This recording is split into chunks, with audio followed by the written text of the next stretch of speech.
The courage to be disliked. Hindi translation. Sigmund Freud, Carl Jung और Alfred Adler psychology के बड़े बड़े नाम हैं। ये बुक एडलर के फिलोसॉफिकल और साइकोलॉजिकल विचार और टीचिंग्स का सार है, जो एक दार्शनिक और एक युवा के बीच की बातचीत के रूप में लिखी गई है। एडलरियन साइकोलॉजी यूरोप और यूनाइटेड स्टेट्स में काफ़ी पॉपुलर है और यह फिलोसॉफिकल सवाल का सिंपल और सीधा जवाब देती है। फॉर एग्जाम्पल, कैसे खुश रहना है। एडलरियन साइकोलॉजी शायद इसका राज जानता है। ये बुक पढ़ने या सुनने से आपकी लाइफ बदल सकती है।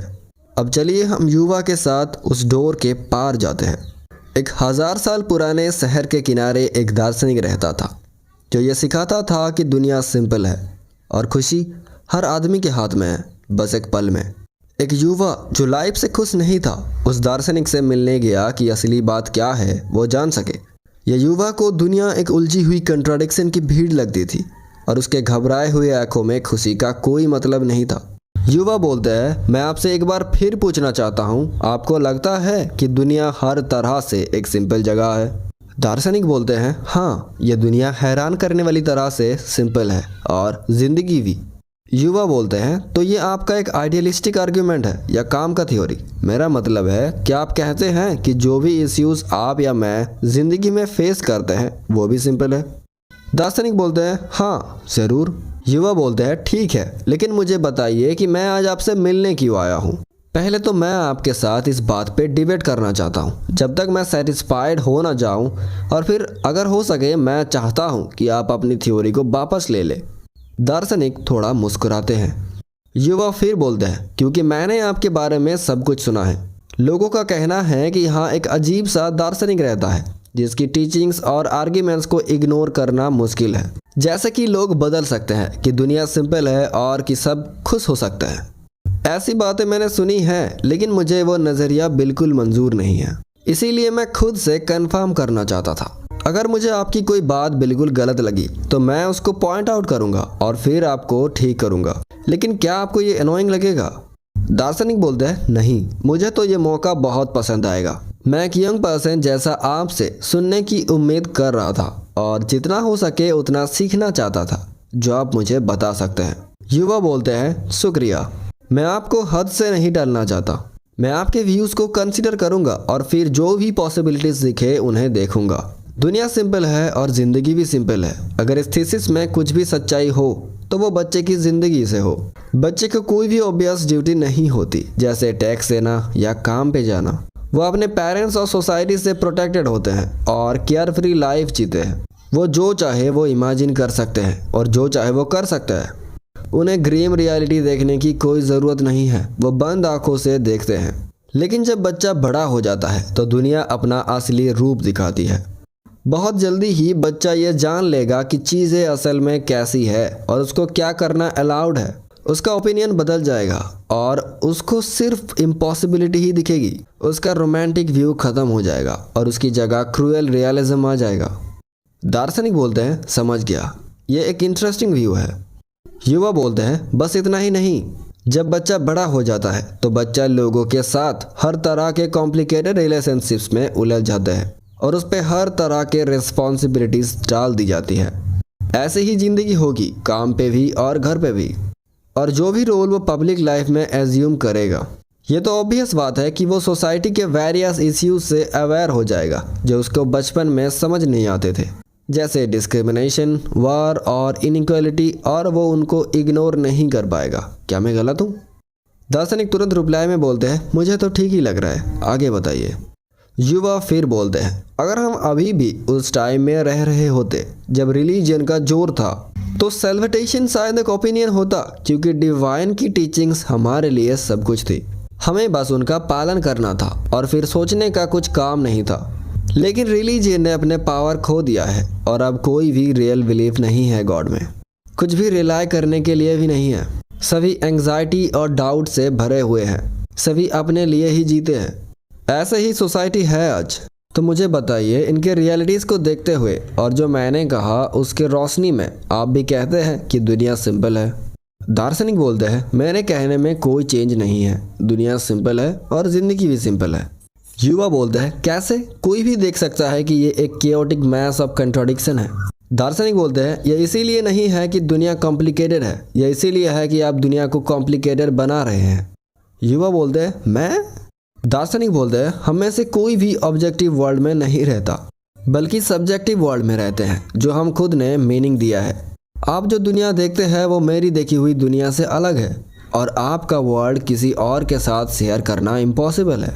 युवा बोलते हैं ये कैसे हो सकता है? आप और मैं सेम कंट्री में सेम टाइम में रह रहे हैं और सेम चीज़ें भी देख रहे हैं, है ना?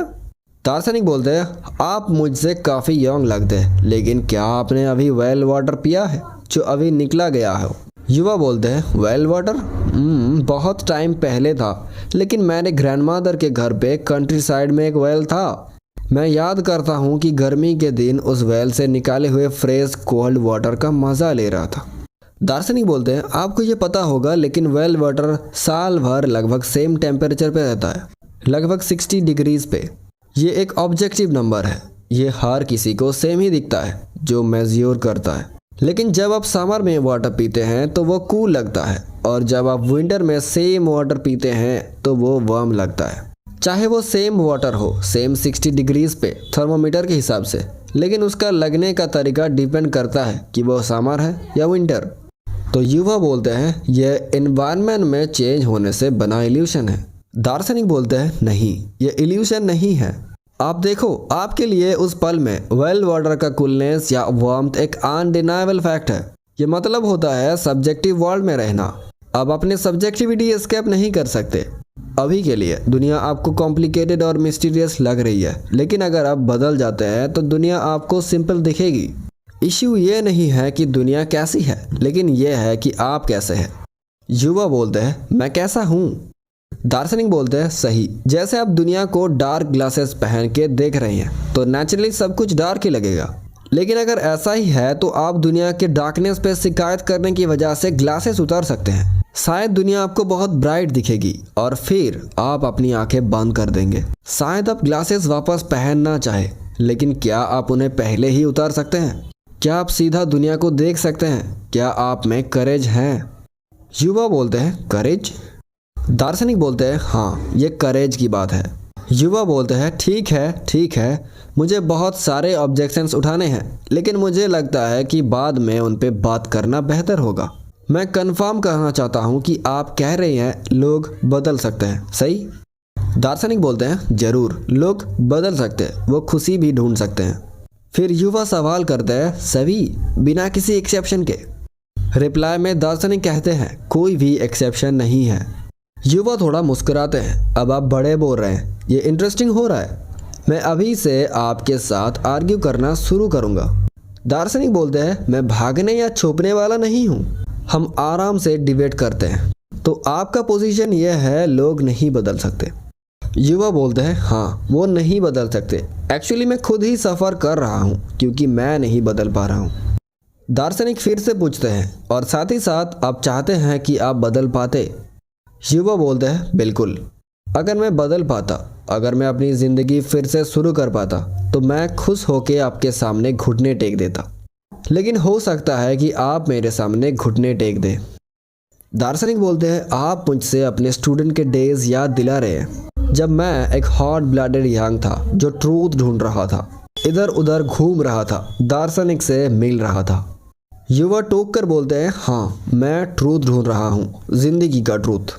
दार्शनिक बोलते हैं मुझे कभी डिसिप्लिन लेने की ज़रूरत महसूस नहीं हुई और मैंने कभी लिया ही नहीं, लेकिन जब से मैं ग्रीक फिलॉसफी का स्टूडेंट बना और फिर एक और फिलॉसफी से कांटेक्ट में आया, तब से मैं बहुत टाइम से एक यंग पर्सन जैसा आपका विजिट का इंतज़ार कर रहा था। युवा बोलते हैं और फिलॉसफी वो कौन सी है? दार्शनिक बोलते हैं मेरा स्टडी रूम में है, अंदर आइए, ये लंबी रात होने वाली है, मैं गर्म कॉफ़ी बना के लाता हूँ। ये बुक बेसिकली 5 नाइट्स में डिवाइड किए गए हैं।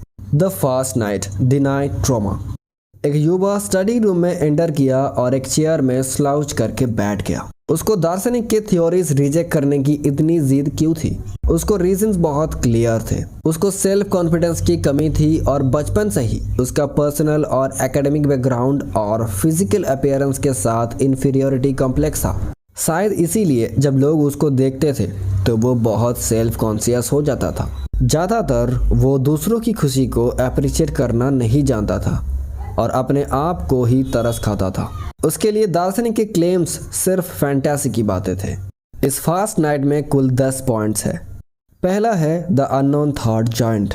युवा बोलते हैं, अभी आपने अनादर फिलॉसफी वर्ड का यूज़ किया, लेकिन मैंने सुना है कि आपका स्पेशलिटी ग्रीक फिलॉसफी में है। दार्शनिक रिप्लाई में बोलते हैं, हाँ, ग्रीक फिलॉसफी मेरे लाइफ का एक इम्पॉर्टेंट पार्ट है। जब से मैं टीनेजर था, the great intellectual figures Socrates, Plato, Aristotle. मैं अभी प्लेटो की एक वर्क को ट्रांसलेट कर रहा हूँ और मैं एक्सपेक्ट करता हूँ कि मैं अपनी लाइफ का बाकी हिस्सा क्लासिकल ग्रीक थॉट को स्टडी करने में स्पेंड करूँगा।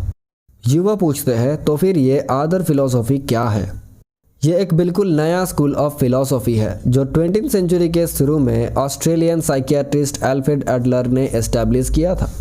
इसको जनरली एडलरियन साइकोलॉजी कहते हैं। युवा बोलते हैं, मुझे कभी इमेजिन नहीं हुआ था कि एक ग्रीक फिलॉसफी का स्पेशलिस्ट साइकोलॉजी में इंटरेस्टेड होगा। दार्शनिक बोलते हैं, मैं दूसरे स्कूल्स ऑफ साइकोलॉजी के पैथ से ज़्यादा फेमिलियर नहीं हूँ, लेकिन मैं ये कह सकता हूँ कि एडलरियन साइकोलॉजी क्लियरली ग्रीक फिलॉसफी के लाइन में है और ये एक प्रॉपर फील्ड ऑफ स्टडी है। युवा बोलते हैं, मैं फ्रॉड और जंग के साइकोलॉजी का थोड़ा सा नॉलेज रखता हूँ। ये एक इंटरेस्टिंग और फैसिनेटिंग फील्ड है। दार्शनिक बोलते हैं, हाँ, फ्रॉड और जंग दोनों ही फेमस है। एडलर फ्रॉड के लीड किए हुए वियना साइको एनालिटिक सोसाइटी के ओरिजिनल कोर मेंबर्स में से एक थे। उनके आइडियाज़ फ्रॉड के अपोजिट थे और उन्होंने ग्रुप से अलग होकर अपने ओरिजिनल थ्योरीज के बेसिस पर एक इंडिविजुअल साइकोलॉजी प्रपोज किया। युवा पूछते हैं, इंडिविजुअल साइकोलॉजी, एक और अजीब टर्म। तो क्या एडलर फ्रॉड का डिसिपल था? दार्शनिक बोलते हैं, नहीं, वो नहीं था। यह मिसकंसेप्शन कॉमन है, हमें इसको क्लियर करना पड़ेगा।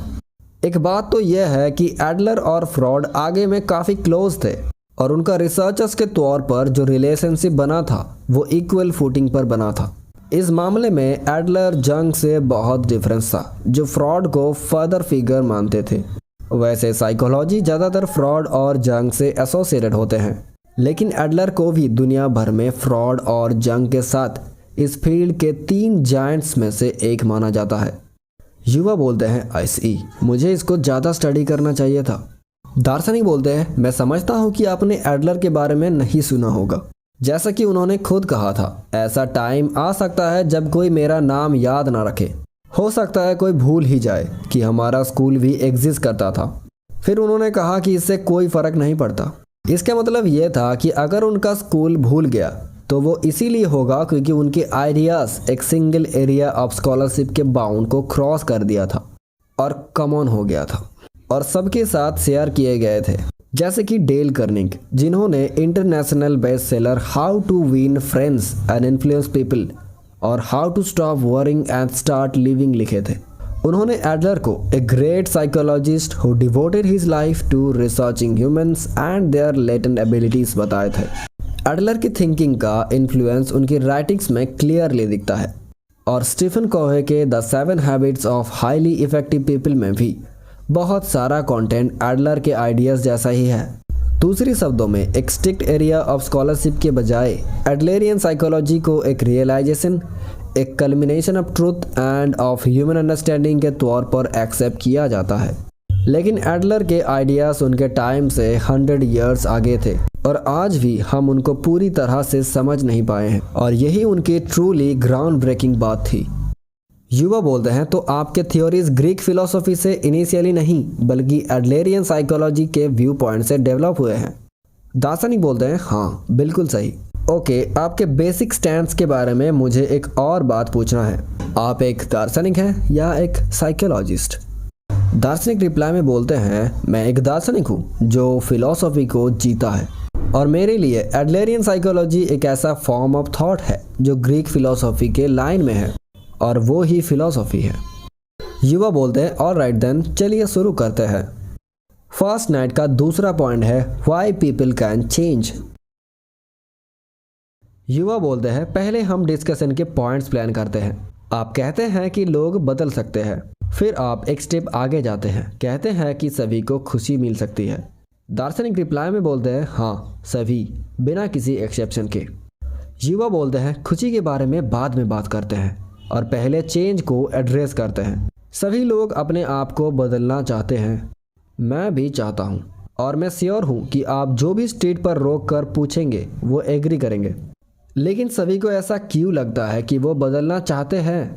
सिर्फ एक ही जवाब है, क्योंकि वो बदल नहीं सकते। अगर लोगों को बदलना आसान होता तो वो इतना टाइम वेस्ट करने में ही नहीं स्पेंड करते। चाहे जितना भी वेस्ट करे, लोग नहीं बदल सकते। और यही वजह है कि हमेशा बहुत सारे लोग नए धर्मों और डाउटफुल सेल्फ हेल्प सेमिनार्स और ऐसी बातों में फंस जाते हैं जिसमें बताया जाता है कि सभी लोग बदल सकते हैं। क्या मैं गलत हूँ? दार्शनिक बोलते हैं वेल, रिस्पॉन्स में मैं ये पूछना चाहता हूँ कि आप इतने ज़िद्दी क्यों हैं कि लोग नहीं बदल सकते? युवा बोलते हैं ये रहा वजह। मेरा एक दोस्त है, एक लड़का जो कई सालों से अपने रूम में बंद है। वो बाहर जाना चाहता है और सोचता है कि अगर पॉसिबल हो तो काम भी करना चाहता है, तो वो अपने आप को बदलना चाहता है। मैं ये उसका दोस्त होने के नाते ये कह रहा हूँ, लेकिन मैं आपको एश्योर कर सकता हूँ कि वो एक बहुत सीरियस पर्सन है जो सोसाइटी के लिए बहुत काम आ सकता है। बस वो अपने रूम से बाहर जाने से डरता है। अगर वो बाहर एक भी स्टेप ले तो उसको पाल्पिटेशंस होता है और उसके हाथ पैर कांपने लगते हैं। ये न्यूरोसिस या पैनिक का एक तरह है, मैं सपोज करता हूँ। वो बदलना चाहता है लेकिन वो नहीं कर पाता। दार्शनिक पूछते हैं आपको क्या लगता है कि वो बाहर नहीं जा पाता, उसका रीज़न क्या है? युवा बोलते हैं मुझे ज़्यादा श्योर नहीं है। हो सकता है कि उसके पेरेंट्स के साथ का रिलेशनशिप की वजह से हो, या फिर स्कूल या काम पर उसको बुली किया गया हो। उसने ऐसी चीज़ों से ट्रोमा जैसे एक्सपीरियंस किया हो सकता है। लेकिन फिर उल्टा भी हो सकता है, शायद बचपन में उसको बहुत पैम्पर किया गया था और वो रियलिटी का सामना नहीं कर पाता। मुझे बस नहीं पता और मैं उसके पास्ट या फैमिली सिचुएशन में इंटरफेयर नहीं कर सकता। दार्शनिक बोलते हैं तो आप ये कह रहे हैं कि आपके दोस्त के पास्ट में कुछ इंसिडेंट्स हुए थे जो ट्रॉमा या उससे मिलते जुलते कॉज बने थे और उसके रिजल्ट में वो अब बाहर नहीं जा पाता। रिप्लाई में युवा बोलते हैं बिल्कुल, इफेक्ट से पहले कॉज होता है, इसमें कुछ मिस्टीरियस नहीं है। दार्शनिक बोलते हैं तो शायद उसका बाहर नहीं जा पाने का कारण उसके चाइल्डहुड के टाइम का या होम एनवायरनमेंट में छुपा है। उसके पेरेंट्स ने उसको अब्यूज़ किया था और वो अभी भी लव फील किए बिना एडल्टहुड तक पहुंच गया। इसीलिए वो लोगों से इंटरेक्ट करने से डरता है और बाहर नहीं जा पाता। ये फिजिबल है? युवा बोलते हैं हाँ बिल्कुल फिजिबल है। मैं सोचता हूँ कि यह बहुत चैलेंजिंग होगा। दार्शनिक बोलते हैं और फिर आप कहते हैं इफेक्ट से पहले कॉज होता है, या दूसरे शब्दों में मैं जो अभी हूँ यानी इफेक्ट, वो पास्ट के ऑकरेंसेस यानी कॉजेज से डिटरमाइन होता है। क्या मैं समझ रहा हूँ? युवा बोलते हैं आप सही समझ रहे हैं। दार्शनिक बोलते हैं तो अगर दुनिया के सभी लोगों का यहाँ और अभी उनके पास्ट के इंसिडेंट्स के वजह से है आपके हिसाब से, तो क्या चीज़ें बहुत अजीब नहीं हो जाएंगे?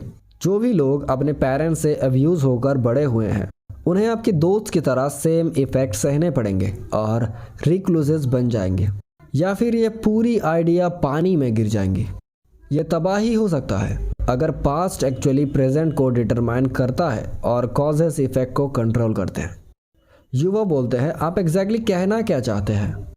दार्शनिक बोलते हैं अगर हम सिर्फ पास्ट कॉजेस पर फोकस करें और चीज़ें को सिर्फ कॉज एंड इफेक्ट से एक्सप्लेन करने की कोशिश करें तो हम डिटर्मिनिज्म में फंस जाते हैं, क्योंकि इसका मतलब यह है कि हमारा प्रेजेंट और फ्यूचर पास्ट ओकरेंसेस से पहले ही डिसाइड हो चुके हैं और उनमें कोई चेंज नहीं हो सकता। क्या मैं गलत हूँ? युवा बोलते हैं तो आप ये कह रहे हैं कि पास्ट मैटर नहीं करता। दार्शनिक बोलते हैं हाँ, ये एडलरियन साइकोलॉजी का स्टैंड पॉइंट है। युवा बोलते हैं आई सी, कंसीड के पॉइंट्स थोड़े क्लियर लग रहे हैं, लेकिन देखिए अगर हम आपके वर्जन के हिसाब से चले तो क्या ये अल्टीमेटली ये नहीं मतलब होगा कि मेरे दोस्त को बाहर नहीं जाने का कोई रीज़न ही नहीं है, क्योंकि आप कह रहे हैं कि पास्ट इंसिडेंट्स मैटर नहीं करते। आई एम सॉरी, लेकिन ये बिल्कुल आउट ऑफ द क्वेश्चन है। उसकी सिक्लूशन के पीछे कोई रीज़न तो होना ही चाहिए, वरना कोई एक्सप्लेनेशन नहीं होगा। दार्शनिक बोलते हैं हाँ, कोई एक्सप्लेनेशन नहीं होगा। तो एडलरियन साइकोलॉजी में हम पास्ट कॉजेस के बारे में नहीं सोचते बल्कि प्रेजेंट गोल्स के बारे में सोचते हैं। युवा बोलते हैं प्रेजेंट गोल्स? दार्शनिक रिप्लाई में बोलते हैं आपका दोस्त इनसिक्योर है, इसीलिए वो बाहर नहीं जा सकता। उसको उल्टा सोचिए, वो बाहर नहीं जाना चाहता, इसीलिए वो एंग्जाइटी का एक स्टेट क्रिएट कर रहा है। युवा थोड़ा घबरा जाते हैं। दार्शनिक बोलते हैं इस तरह से सोचिए, आपके दोस्त ने बाहर नहीं जाने का गोल पहले ही कर रखा था और वो एंग्जाइटी और फियर का एक स्टेट बनाने लगा है उस गोल को अचीव करने के लिए। एडलरियन साइकोलॉजी इसको टेलियोलॉजी कहते हैं। युवा बोलते हैं आप मजाक कर रहे हैं, मेरे दोस्त ने अपनी एंग्जाइटी और फियर इमेजिन की है, तो क्या आप इतना भी कहेंगे कि मेरे दोस्त बीमार होने का सिर्फ नाटक कर रहा है? दार्शनिक बोलते हैं वो बीमार होने का नाटक नहीं कर रहा है। आपके दोस्त को जो एंग्जाइटी और फियर महसूस हो रहा है वो रियल है। कभी कभी उनके माइग्रेन्स और वायलेंट स्टोमक क्रैम्प भी करते होंगे, लेकिन ये भी सिम्टम्स हैं जो उसने बाहर नहीं जाने के गोल्स को अचीव करने के लिए क्रिएट किए हैं। युवा बोलते हैं यह सच नहीं है, नो वे, ये बहुत डिप्रेसिंग है। दार्शनिक बोलते हैं नहीं, ये इडियोलॉजी और टेलियोलॉजी का डिफरेंस है। इडियोलॉजी का मतलब है कॉशन का स्टडी और टेलियोलॉजी का मतलब किसी फेनोमेनन का पर्पस का स्टडी, उसके कॉज के बजाय। जो भी आप मुझे बता रहे हैं वो इडियोलॉजी में बेस्ड है। जब तक हम इडियोलॉजी में रहते हैं हम एक भी स्टेप फॉरवर्ड नहीं ले सकते। फास्ट नाइट का तीसरा पॉइंट है ट्रॉमा डज नॉट एग्जिस्ट। युवा बोलते हैं अगर आप इतने फोर्सफुली बातें करेंगे तो मुझे एक थ्रो एक्सप्लेनेशन चाहिए। सबसे पहले आप जो इडियोलॉजी और टेलियोलॉजी के बीच का डिफरेंस बताए वो क्या है?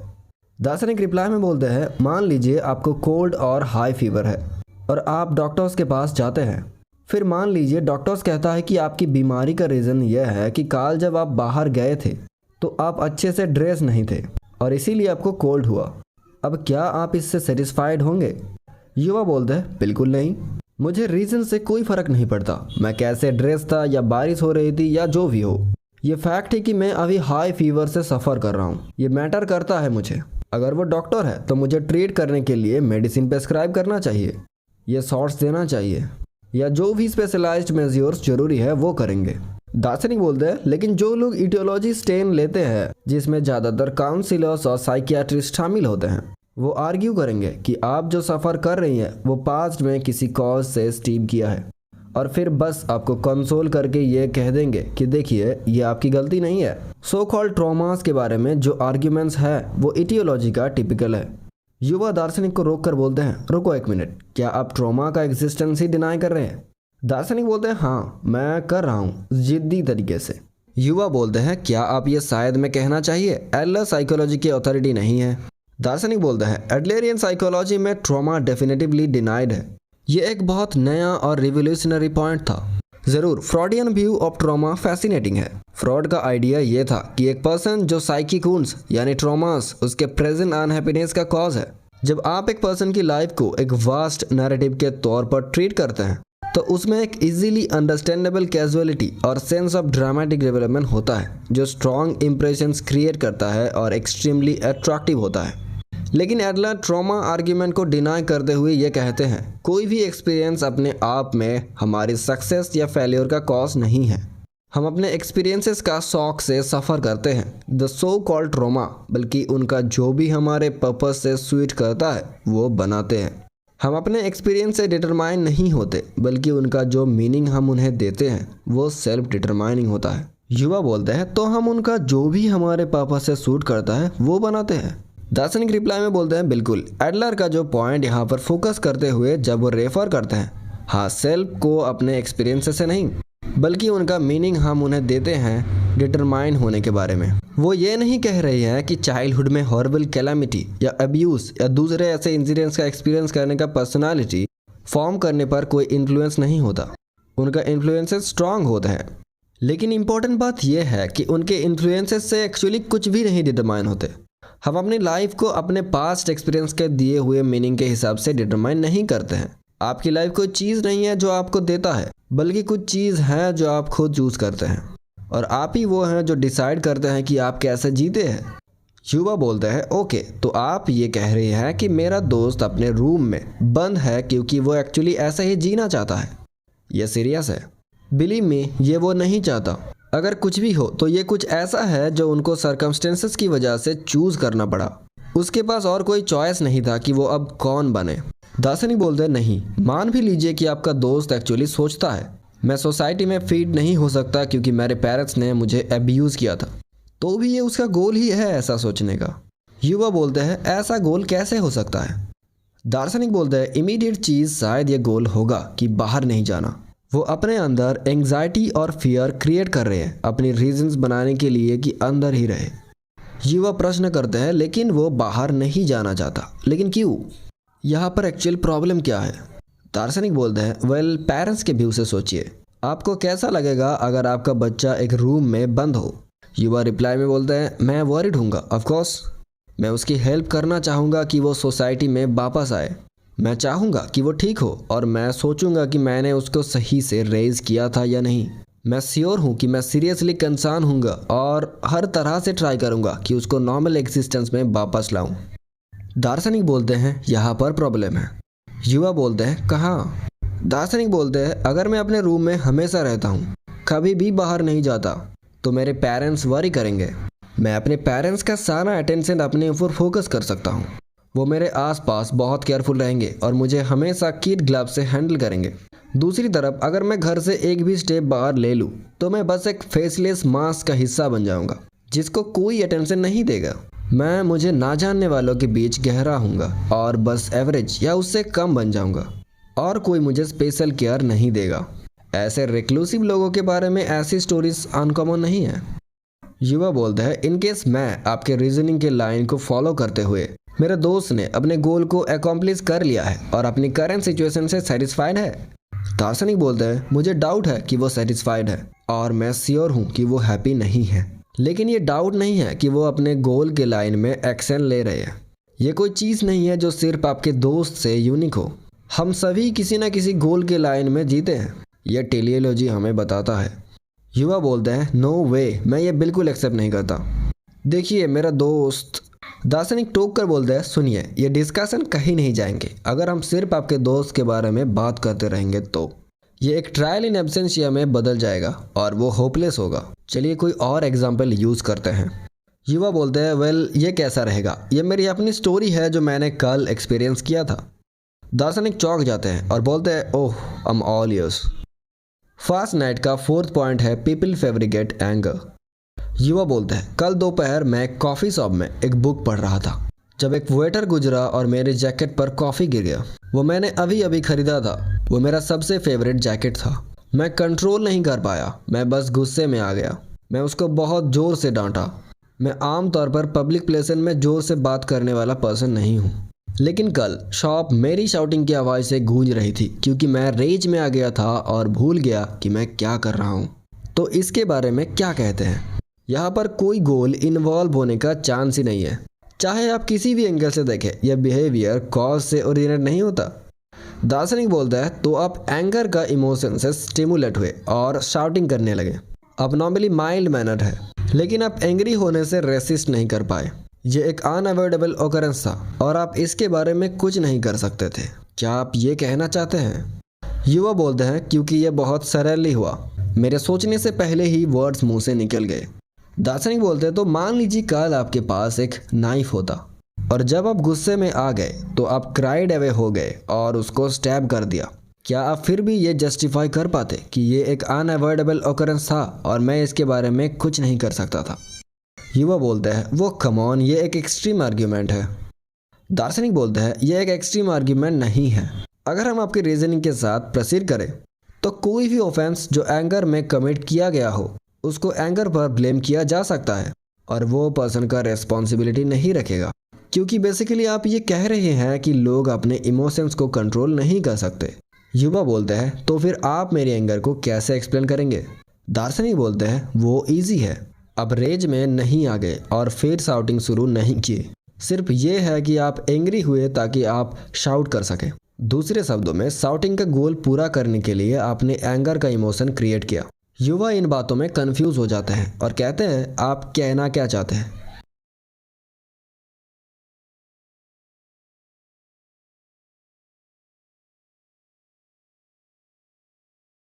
दार्शनिक बोलते हैं शाउटिंग का गोल सबसे पहले आया था।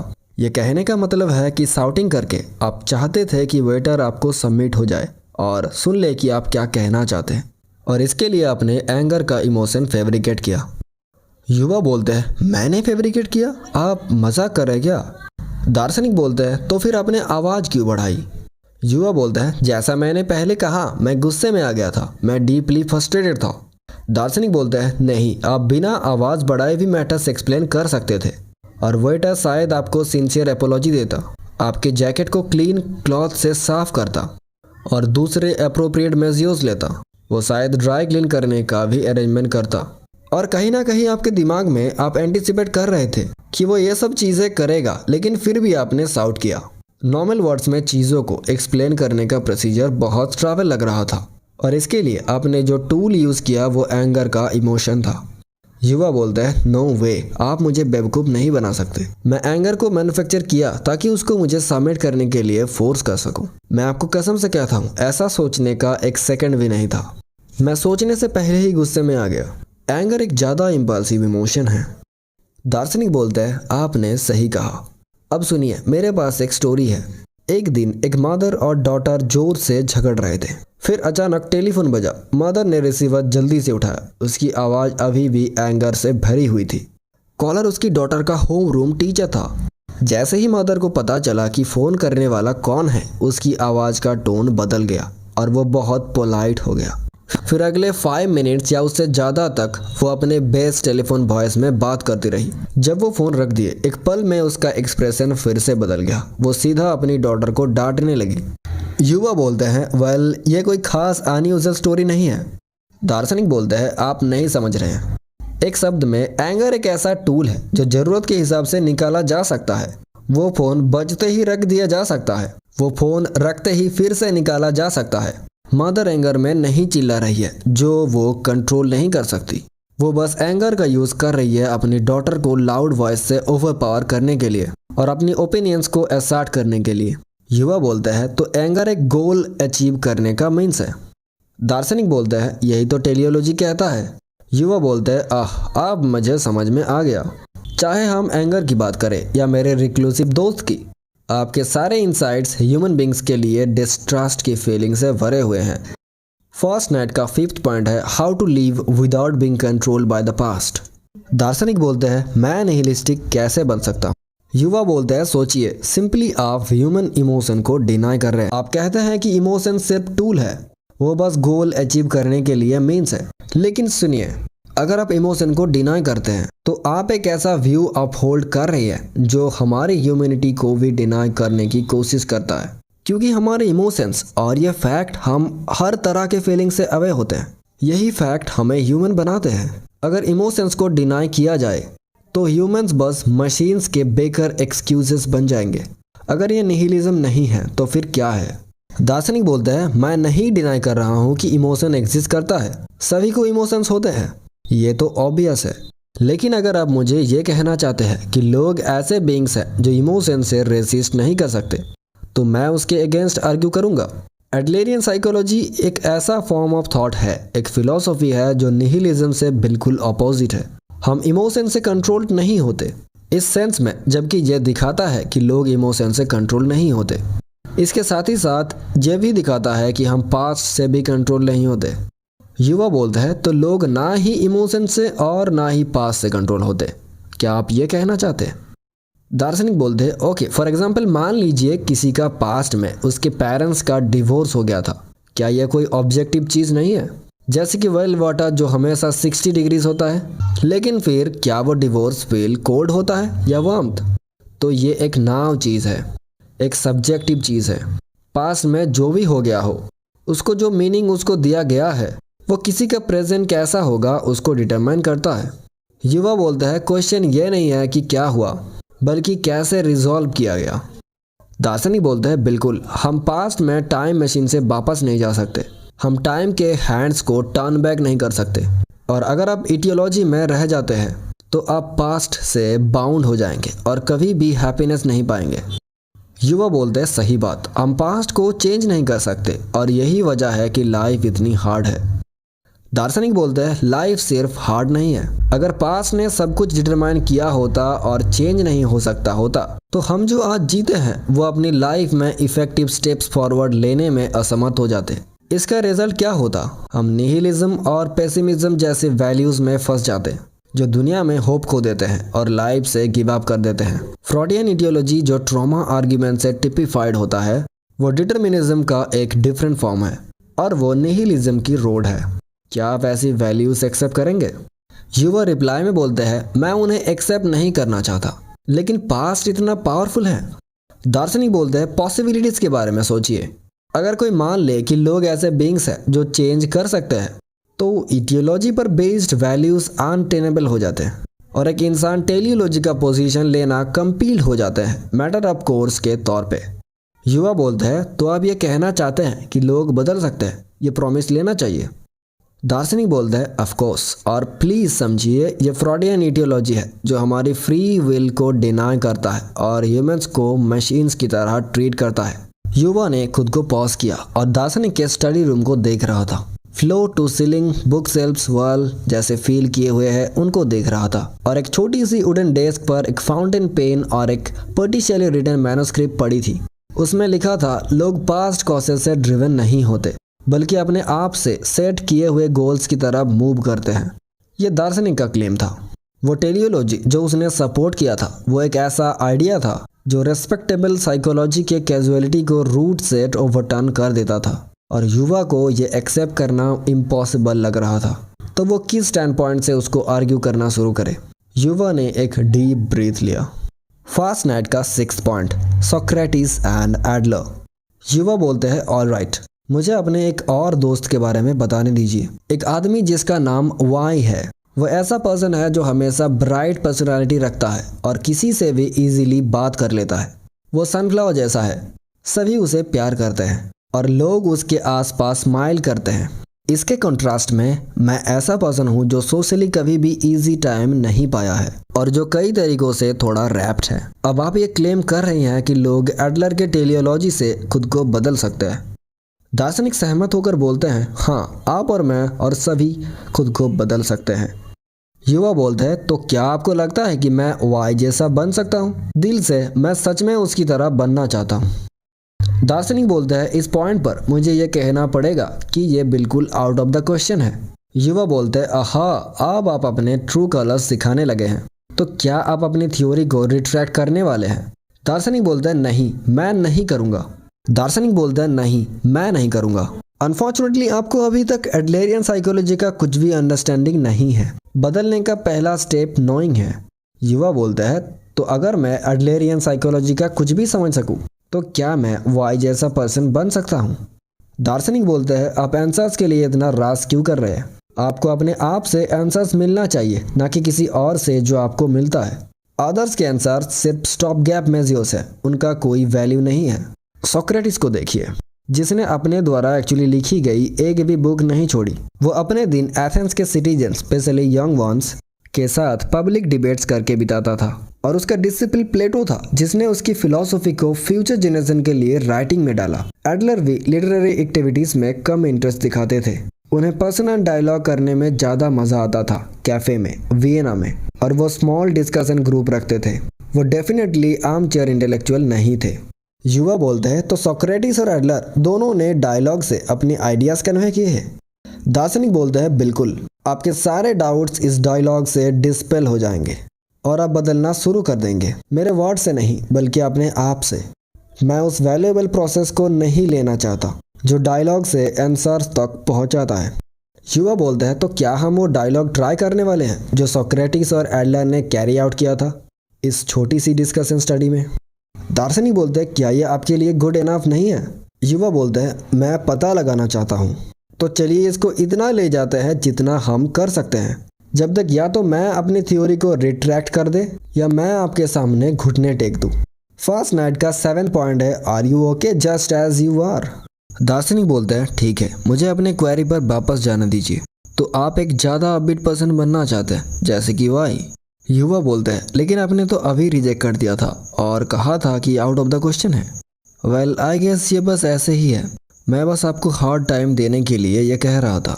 मैं अपने आप को काफ़ी अच्छे से जानता हूँ। मैं कभी भी उस जैसा नहीं बन सकता। दार्शनिक बोलते हैं क्यों नहीं? युवा बोलते हैं ये ऑब्वियस है, क्योंकि हमारे अलग अलग पर्सनालिटीज़ है, या शायद आप कह सकते हैं डिस्पोजिशंस। दार्शनिक सुनते हैं लेकिन कोई भी जवाब नहीं देता। युवा बोलते हैं आप फॉर एग्जाम्पल इन सभी बुक्स के सराउंडेड रहते हैं। आप एक नई बुक पढ़ते हैं और नई नॉलेज हासिल करते हैं। बेसिकली आप नॉलेज को एक्यूमुलेट करते हैं। जितना ज़्यादा आप पढ़ते हैं उतना ज़्यादा आपकी नॉलेज बढ़ती है। आप नए कॉन्सेप्ट ऑफ वैल्यू को फाइंड करते हैं और आपको लगता है कि वो आपको चेंज करते हैं। देखिए, मैं आपको ऐसे तोड़ने से नफरत करता हूँ, लेकिन चाहे आप कितनी भी नॉलेज गेन कर ले, आपका डिस्पोजिशन या पर्सनालिटी बेसिकली चेंज नहीं होने वाला। अगर आपका बेस सिकुड़ गया तो जो भी आपने सीखा वो यूजलेस हो जाएगा। हाँ, जो भी नॉलेज आपने एक्वायर किया है वो आपके आसपास क्रॉस हो जाएगा, और फिर नेक्स्ट थिंग जो आपको पता चलेगा वो ये होगा कि आप वहाँ पहुँच जाएंगे जहाँ से शुरू किया था। और एडलर के आइडियाज़ के लिए भी यही बात है। चाहे मैं उसके बारे में कितना भी फैक्ट्स एक्यूमुलेट करने की कोशिश करूँ, वो मेरी पर्सनालिटी पर कोई इफ़ेक्ट नहीं डालेगा। नॉलेज सिर्फ नॉलेज के तौर पर पाइल अप होता रहता है जब तक कि सूनर और लेटर वो डिस्कार्ड नहीं हो जाता। दार्शनिक बोलते हैं तो आपसे मैं एक बात पूछना चाहता हूँ। आपको लगता है कि आप वाई जैसा बनना चाहते हैं? आई गेस आप बस एक डिफरेंट पर्सन बनना चाहते हैं, चाहे वो वाई हो या कोई और। लेकिन उसका गोल क्या है? युवा बोलते हैं आप फिर से गोल्स की बात कर रहे हैं। जैसा मैंने पहले ही कहा, बस ये है कि मैं उससे एडमायर करता हूँ और मुझे लगता है कि अगर मैं उस जैसा होता तो मैं ज़्यादा हैप्पी होता। दार्शनिक बोलते हैं आपको लगता है कि अगर आप उस जैसा होते तो ज़्यादा हैप्पी होते, जो का मतलब यह है कि अभी आप हैप्पी नहीं हैं, राइट? युवा थोड़ा चौंक जाते हैं। दार्शनिक बोलते हैं अभी आप रियली हैप्पी फील करने में अनेबल है।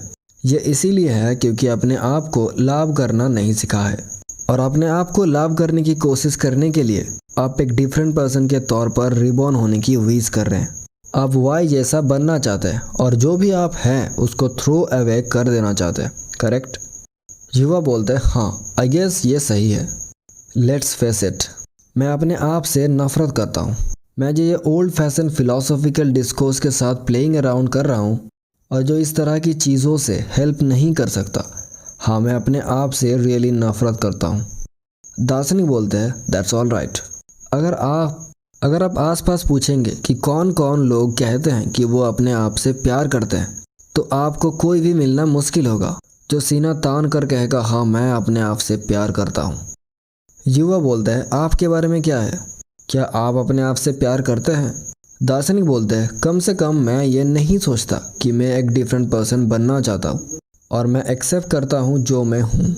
युवा प्रश्न करते हैं आप एक्सेप्ट करते हैं जो आप हैं? दार्शनिक बोलते हैं देखिए, चाहे आप कितना भी वाई बनना चाहते हो, आप उसके तौर पर रिवन नहीं हो सकते, क्योंकि आप वाई नहीं हैं। आपके लिए ठीक है कि आप ही हो, लेकिन मैं ये नहीं कह रहा हूँ कि ये फाइन है कि जस्ट यू वर। अगर आप रियली हैप्पी फील करने में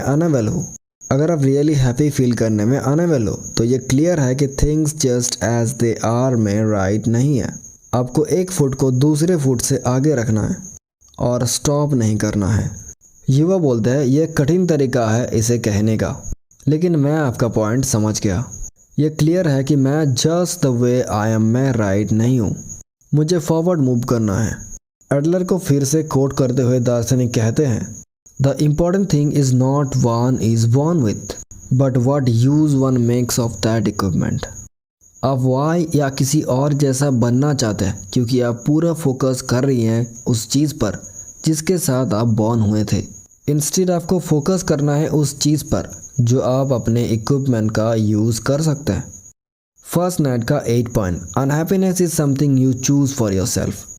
युवा बोलते हैं कोई चांस नहीं, ये बहुत नाइंसाफ़ी है। दार्शनिक बोलते हैं ये नाइंसाफ़ी क्यों है? युवा बोलते हैं क्यों? कुछ लोग तो अमीर परिवार में पैदा होते हैं जिनके पेरेंट्स अच्छे होते हैं, और कुछ लोग गरीब परिवार में जिनके पेरेंट्स बुरे होते हैं। ये तो दुनिया का हाल है, और मुझे इस तरह की बात करने का कोई शौक नहीं है, लेकिन दुनिया में सब बराबर नहीं है और जात, देश और नस्ल के बीच फ़र्क अभी भी बहुत गहरे हैं। ये तो स्वाभाविक है कि हम अपने जन्म से मिले हुए चीज़ों पर ध्यान देते हैं। आपका सारा बकवास तो बस एकेडमिक थ्योरी है, आप असली दुनिया को इग्नोर कर रहे हो।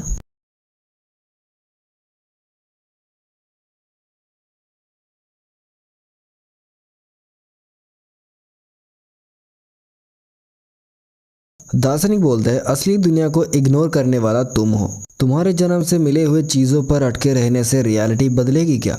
हम तो रिप्लेसेबल मशीन्स नहीं है, हमें रिप्लेसमेंट की और ना ही रिन्यूअल की ज़रूरत है। युवा बोलता है मेरे लिए रिप्लेसमेंट और रिन्यूअल एक ही बात है। आप तो मेन पॉइंट से भटक रहे हो। देखो, ऐसा भी कुछ होता है जिसे जन्म से दुखी होना कहते हैं। पहले तो आप ये मान लो। दार्शनिक बोलते हैं मैं ये नहीं मान सकता। युवा बोलते क्यों? दार्शनिक बोलते हैं एक बात तो यह है कि तुम अभी रियल हैप्पीनेस महसूस नहीं कर सकते। तुम्हें जीना मुश्किल लगता है और तुम चाहते हो कि तुम किसी और के रूप में फिर से पैदा हो जाओ, लेकिन तुम अभी दुखी हो क्योंकि तुम्हें खुद ही दुखी होने का फैसला किया, ना ही क्योंकि तुम किसी अनलकी स्टार के नीचे पैदा हुए हो। युवा बोलते हैं मैंने खुद दुखी होने का फैसला किया, ये मैं कैसे मान लूँ? दार्शनिक बोलते हैं इसमें कुछ भी एक्स्ट्रा ऑर्डिनरी नहीं है, ये तो क्लासिकल ग्रीक एरा से ही दोहरा जा रहा है। क्या तुमने ये कहावत सुना है, नो वन डिजायर्स एविल?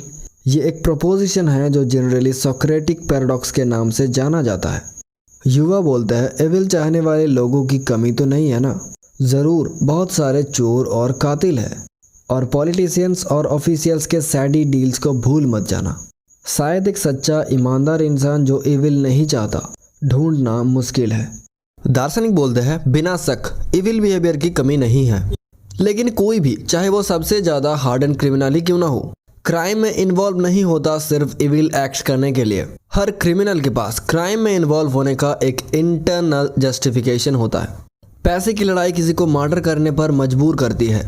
उदाहरण के लिए गुनहगारों के लिए ये एक ऐसी चीज़ है जिसके लिए जस्टिफिकेशन है और जो गुड के रूप में दोबारा बताया जा सकता है। बेशक ये मॉरल सेंस में गुड नहीं है, लेकिन अपने लिए फ़ायदेमंद होने के सेंस में गुड है। युवा बोलते हैं अपने लिए फ़ायदेमंद? दार्शनिक बोलते हैं ग्रीक वर्ड गुड के लिए यूज़ होता है, उसका मोरल मीनिंग नहीं है, यह सिर्फ फ़ायदेमंद का मतलब रखता है। उल्टी तरफ जो वर्ड एविल के लिए यूज़ होता है वो फ़ायदेमंद नहीं का मतलब रखता है। हमारी दुनिया में नाइंसाफ़ी और बुरे कामों से भरी हुई पड़ी है, लेकिन ऐसा कोई इंसान नहीं है जो इविल को प्योर सेंस में चाहता हो, मतलब फ़ायदेमंद नहीं वाली चीज़। युवा पूछते हैं ये मेरे से क्या लेना देना रखता है? दार्शनिक बोलते हैं तुम्हारी ज़िंदगी में किसी स्टेज पर तुम्हें दुखी होना चुना, यह नहीं क्योंकि तुम दुखी परिस्थितियों में पैदा हुए हो या दुखी सिचुएशन में फंस गए हो, ये इसीलिए कि तुमने दुखी होना को अपने लिए गुड समझा। युवा बोलते हैं क्यों, किस लिए? दार्शनिक पूछते हैं तुम इसका जस्टिफिकेशन कैसे देते हो? तुमने दुखी होने का फैसला क्यों किया? मुझे इसका स्पेसिफिक आंसर या डिटेल्स का कोई तरीका नहीं पता, शायद ये हमारे डिबेट करने से क्लियर हो जाए। युवा बोलते हैं तुम मुझे बेवकूफ़ बना रहे हो, तुम्हें यह फिलॉसफी लगता है? मैं ये बिल्कुल नहीं मानता। युवा उठा और दार्शनिक को घूरा। मैंने दुखी ज़िंदगी चुनी क्योंकि ये मेरे लिए गुड थी? क्या बकवास आर्गुमेंट है। वो मुझे मजाक बनाने के लिए इतनी मेहनत क्यों कर रहा है? मैंने क्या गलत किया? मैं उसका आर्गुमेंट तोड़ दूंगा, चाहे जो भी हो। मैं उसको घुटनों पर घुटने टेकवा दूंगा। युवा का चेहरा एक्साइटमेंट से लाल हो गया। फर्स्ट नाइट का 9th point, people always choose not to change. दार्शनिक बोलते हैं बैठ जाओ। अभी के हालात में हमारे नज़रिए टकराए तो लाजमी है। अब मैं तुम्हें एडलरियन साइकोलॉजी में इंसान को कैसे समझा जाता है उसका एक सिंपल एक्सप्लेनेशन दूंगा। युवा बोलता है ठीक है, लेकिन थोड़ा ब्रीफ में। दार्शनिक बोलता है पहले तुमने कहा था कि किसी भी इंसान का स्वभाव या पर्सनालिटी बदला नहीं जा सकता। एडलरियन साइकोलॉजी में हम पर्सनालिटी और स्वभाव को लाइफस्टाइल के शब्दों में बयान करते हैं। युवा पूछते हैं लाइफस्टाइल? दार्शनिक बोलते हैं हाँ, लाइफस्टाइल जिंदगी में सोचने और करने की रुझान है। युवा फिर से कंफ्यूज हो जाता है और पूछते हैं सोचने और करने की रुझान? दार्शनिक फिर बोलता है दुनिया को कैसे देखते हो और खुद को कैसे देखते हो? लाइफस्टाइल को एक कॉन्सेप्ट समझो जो इन तरीकों को साथ लेकर आता है जो मीनिंग ढूंढने के हैं। छोटे शब्दों में बताए तो लाइफस्टाइल किसी की पर्सनालिटी को डिफाइन कर सकता है, और अगर विस्तार में बताए तो ये एक ऐसा शब्द है जो उस इंसान की दुनिया का नज़रिया और ज़िंदगी का मकसद भी शामिल करता है। युवा फिर से कंफ्यूज हो जाता है और पूछते हैं इंसान का दुनिया का नज़रिया? दार्शनिक बोलते हैं मान लो कोई ऐसा है जो खुद को फिक्र करता है और कहता है मैं एक पेसिमिस्ट हूँ, यानी निराशवादी। उसको दूसरी तरीके से भी कह सकते हो, मेरे पास दुनिया का एक पेसिमिस्टिक नज़रिया है। तुम ये अच्छी तरीके से समझ सकते हो कि मसला पर्सनालिटी का नहीं बल्कि दुनिया का नज़रिया का है। लगता है कि पर्सनालिटी शब्द में कुछ नुएंस है और वो सजेस्ट करता है कि वो बदल सकता है, लेकिन अगर हम दुनिया का नज़रिया की बात कर रहे हैं तो फिर उसको बदलना मुमकिन होना चाहिए। युवा बोलता है ये थोड़ा कंफ्यूजिंग है। जब तुम लाइफस्टाइल की बात करते हो तो तुम जिंदगी जीने का तरीका कह रहे हो। दार्शनिक बोलते हैं हाँ, तुम ऐसा कह सकते हो। थोड़ा ज़्यादा एक्यूरेट होने के लिए ये वो तरीका है जैसा ज़िंदगी होना चाहिए। तुम शायद स्वभाव या पर्सनालिटी को ऐसी चीज़ समझते हो जिसे तुम्हें दिया गया है बिना तुम्हारे मर्जी से कोई कनेक्शन किए, लेकिन एडलरियन साइकोलॉजी में लाइफस्टाइल को ऐसी चीज़ समझा जाता है जो तुम खुद अपने लिए चुनते हो। युवा फिर से प्रश्न करते हैं, जो तुम खुद के लिए चुनते हो? दार्शनिक बोलते हैं हाँ बिल्कुल, तुम अपने लाइफस्टाइल खुद चुनते हो। युवा बोलते हैं तो एडलरियन साइकोलॉजी के हिसाब से मैंने सिर्फ दुखी होना ही नहीं चुना बल्कि मैंने ये टेढ़ा मेढ़ा पर्सनालिटी भी चुना। दार्शनिक बोलता है बिल्कुल सही। युवा बोलता है हाँ, अब तुम हद पार कर रहे हो। जब मैंने होश संभाला तो मुझे ये पर्सनालिटी पहले से ही थी। मुझे तो ये याद भी नहीं है कि मैंने इसे चुना था, लेकिन तुम्हारे साथ भी ऐसा हुआ होगा। अपनी मर्जी से अपनी पर्सनालिटी चुना। अब ये तो लगता है कि तुम रोबोट्स की बात कर रहे हो, इंसान की नहीं। दार्शनिक बोलता है बेशक, तुमने जानबूझकर इस तरह के पर्सनालिटी नहीं चुना। तुम्हारा पहला चुनाव शायद बेहोशी में हुआ था और साथ ही साथ उन बाहरी फैक्टर्स के साथ जो तुमने रेफर किया, मतलब जात, देश, संस्कृति और घर का माहौल। इन सब चीज़ों ने उस चुनाव पर बहुत ज़्यादा असर डाला था। फिर भी यह तुम ही थे जो इस तरह के पर्सनालिटी चुने थे। युवा परेशान होकर कहते हैं मुझे समझ में नहीं आ रहा कि क्या कह रहे हो, मैंने इसे कैसे चुना होगा।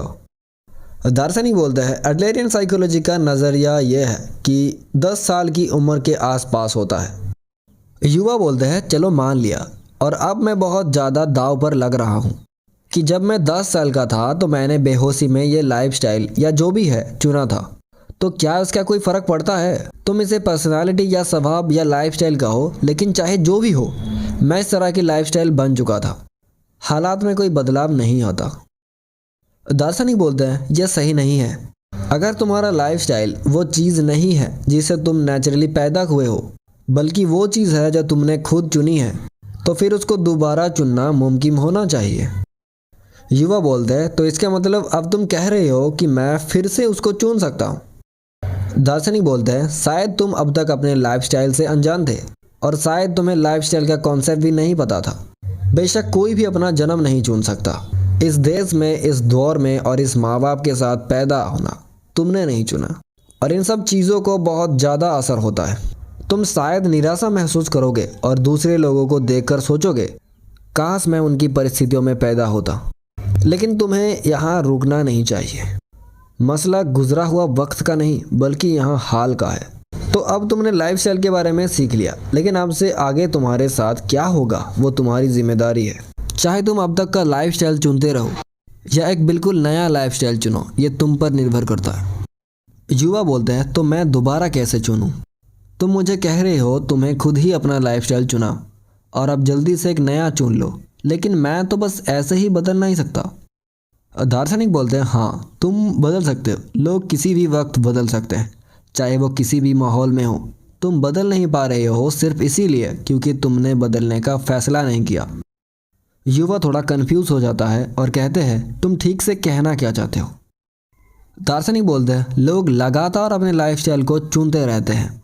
अभी जब हम ये बातचीत कर रहे हैं, हम अपने लाइफस्टाइल चुन रहे हैं। तुम खुद को एक दुखी इंसान बनाते हो। तुम कहते हो कि तुम अभी इस पल बदलना चाहते हो। तुम तो ये भी दावा करते हो कि तुम किसी और के रूप में फिर से पैदा होना चाहते हो। इतनी सारी बातें करने के बाद फिर से तुम अब तक बदल क्यों नहीं पा रहे हो?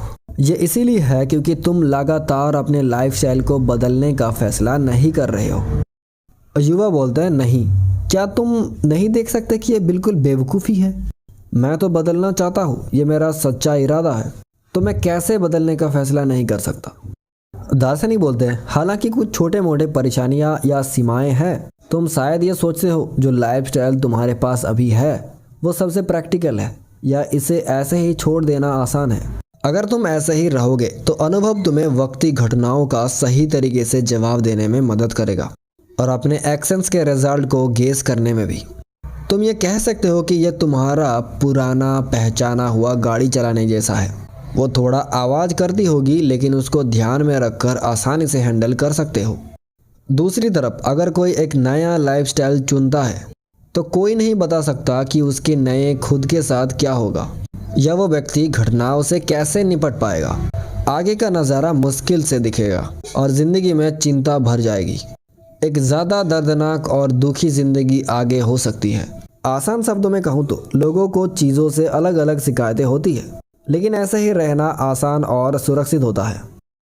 युवा पूछते हैं, एक बदलना चाहता है लेकिन बदलना दोहराना लगता है।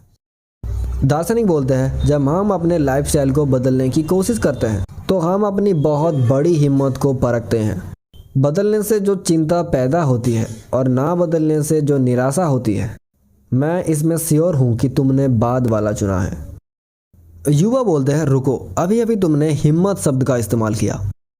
दार्शनिक बोलते हैं, हाँ, एडलरियन साइकोलॉजी हिम्मत का साइकोलॉजी है।